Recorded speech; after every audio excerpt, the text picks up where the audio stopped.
So now I want to talk about bedtimes, what it was like putting those two kids to bed before he was 12 weeks old, because bedtime is just as big a deal as the waking up during the night. So for those who don't know me, I'm TJ. I'm the mother to two children, little Star, who's almost 3, baby Elf, who's just over 3 months old, 3.5 months old. And I had them both by myself as a single mother by choice, using donor sperm and donor eggs because I'm an older mum. I was at a mums group recently with a new group of mums for my new baby, and they all have partners or husbands, all of them. I'm the only solo mum. I'm the only single mum even. I've done another video on the difference between solo mums and single mums. You can see it here. And a lot of these women have an older child like I do, either a 2-year-old, a 3-year-old, a 4-year-old, something like that. Most of them had toddlers. And so they would have the partner put the toddler to bed while they were dealing with the newborn, breastfeeding or bottle feeding or whatever.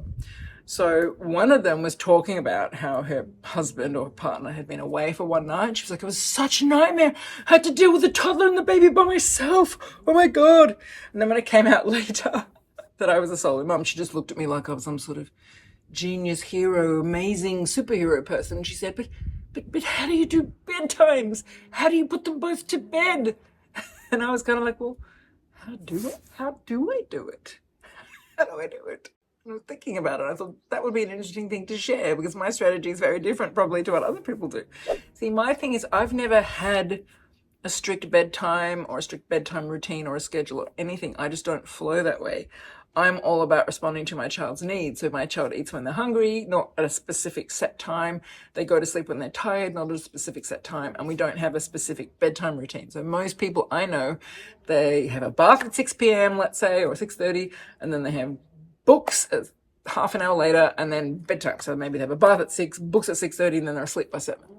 That's great. That's just not how I flow. It's not how that wouldn't work in my family because I do everything by when the child is sleepy. So for me, when my daughter is sleepy, totally depends on when she woke up from her midday nap.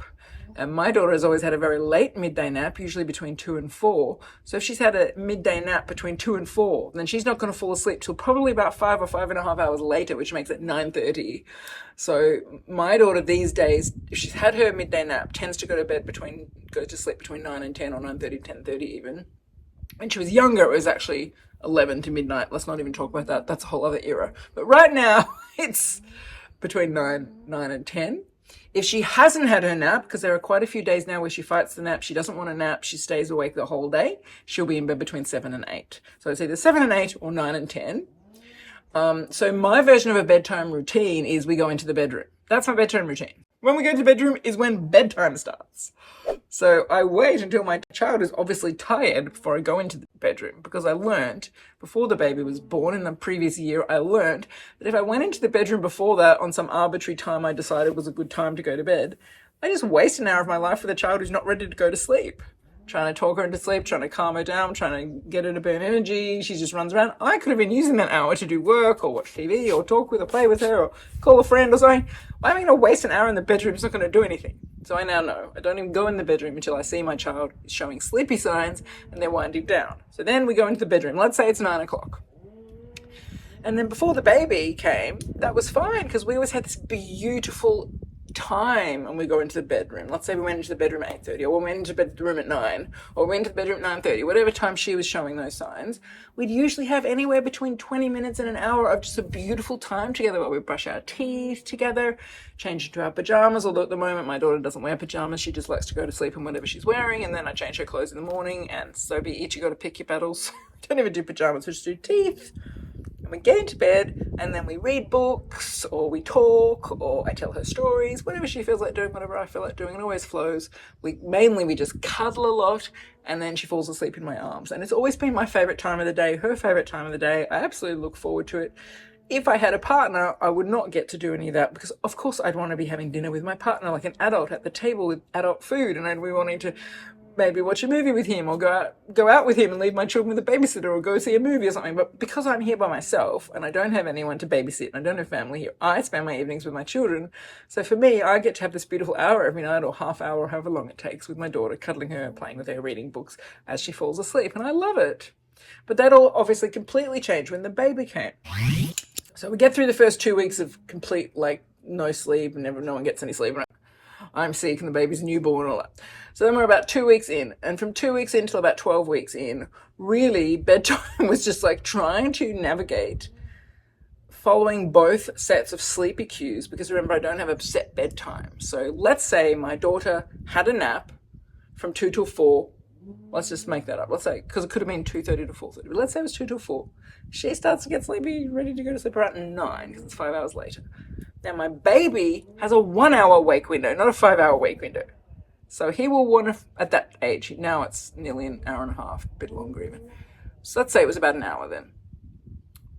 Might have been a little bit less, a little bit more, but let's just, to make this simple, let's just say 5 hours and 1 hour. So I've got to figure out when did he last sleep. So I'm tracking him with a watch, because that's the only way I can do this. And I'm like, okay, it's 9 o'clock, she's getting tired. He woke up half an hour ago.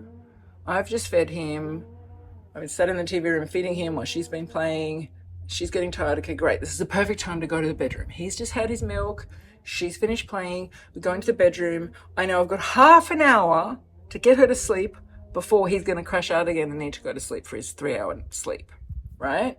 The thing is, I'm feeling this ticking clock, because I know that when he goes to sleep, I'm going to get 3 hours of sleep, and that's it. I'm not going to get a 7-hour sleep. I'm going to get a 3-hour sleep if I can go to bed when he goes to sleep.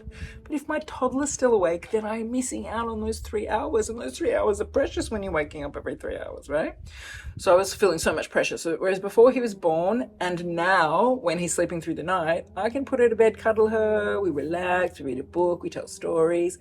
She'll take as long as she needs to fall asleep. It's lovely. It's beautiful. But in that 12-week period, I'm telling you, I was like so stressed. I was like, fall asleep. I got you. You have to fall asleep so mummy can sleep. Fall asleep so mummy can sleep. And I was just saying that in my head. I've got to get her to fall asleep. Please fall asleep. And I wouldn't read books, and I wouldn't tell her stories. So I was just trying to go to sleep. I would just lie there, hope that if I was really still, she would just fall asleep, or I'd read her books, trying to get her to fall asleep. And she was probably picking up on my stress and probably less likely to fall asleep than when I'm just chilling out with she falls asleep. So it was definitely not great. But other times it worked out differently. Other times, let's say she starts to get sleepy at 9 o'clock. I'm just using that as an easy number. Could have been 9:20 or something. Let's say she starts to fall asleep at 9 o'clock. And let's say he's been awake for 50 minutes. I go into the bedroom. I get her to do her teeth. We start getting ready for bed. I'm getting him in his pajamas, changing his nappy, getting him ready to sleep. Then I put him in his bassinet. Now he's asleep.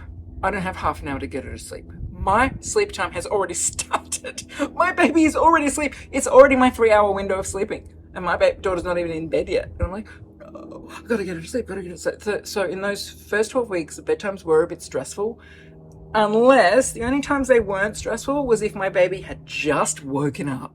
Because if he'd just woken up and she's getting sleepy, let's say she's getting sleepy at 9, he's just woken up, I've got a whole hour until he's going to fall asleep. An hour in which I can feed him, do both of their nappies, do her teeth, so I might feed him while she's doing her teeth, and then change her nappy, and then feed him on the other side, change his nappy, and then put him on the floor next to us, or put him in the bouncer next to us while I'm lying cuddling her, reading her books, because I know I've got an hour up my sleeve till he's going to fall asleep again. So it really just depended on the timing, and it was different every single night, because the time she had her midday nap was different. Some days she didn't have a nap. Some days she had a longer nap. Some days a shorter nap. Sometimes it started at a different time. His naps are obviously totally different every single day at this age. There's no set sleep times. He'd just be awake for about 45 minutes to an hour, hour 10. Then he'd sleep for a certain amount of time. Who knows? 45 minutes, hour and a half, 2.5 hours, sometimes 3 hours. And then he'd wake up again. This is during the day. So you just could never predict what was going to happen in the evening. So luckily I don't have any obligations in the evening. I don't have a partner I'm having to cook for or anything. And it was interesting because for the first 6 weeks, I actually had family members staying. I had my sister for a while, I had my dad for a while, I had my sister again.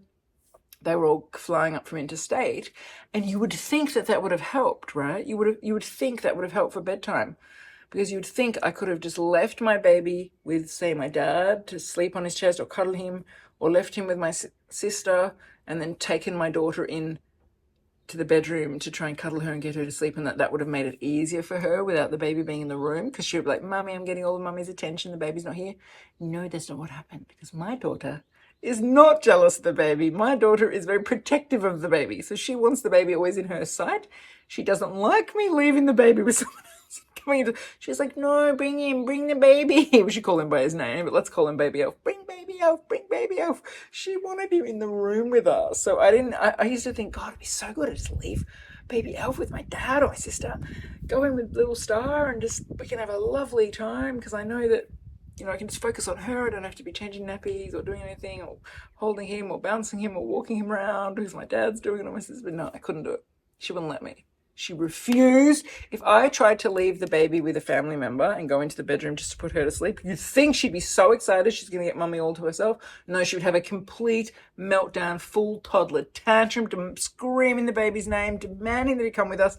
And she would only calm down if I took the baby off my sister and dad, brought him into the bedroom with us. And I was like, okay. So we are in this alone. There is no help with this bedtime. There is no help with this 12-hour stretch of night.